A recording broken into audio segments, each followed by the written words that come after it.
Ողջույն սիրելի հետևորդներ, հարգելներս այսօր ձմռան համար պահածոյացրել եմ լոբի։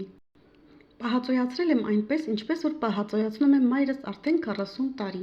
Սիրելիներս, աղ եւ լոլիկ ես չեմ ավելացրել, իսկ եթե դուք ցանկանում եք, կարող եք յուրաքանչյուր տարային ավելացնել մեկ փոքր կեղև հեռացրած լոլիկ եւ մեկ թեթև թեյ գթալ աղ։ Լոբիները մաքրելուց հետո լավ լվացել եմ հոսող ջրի տակ, այնուհետև կտրատել եմ այնպես, ինչպես որ ինձ հարմար է։ Դուք կարող եք կտրատել այնպես, ինչպես որ դուք եք ցանկանում։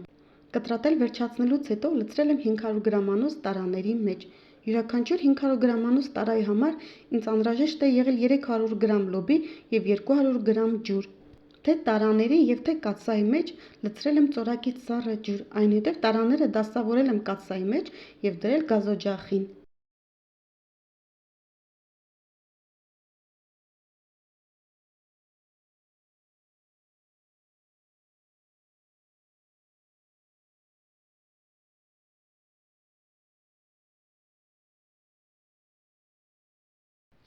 Երբ որ ջուրը սկսել է եռալ, այդ պահից սկսած տարաները եռացրել եմ 40 րոպե, այնուհետև դուրս եմ բերել եռացող ջրից,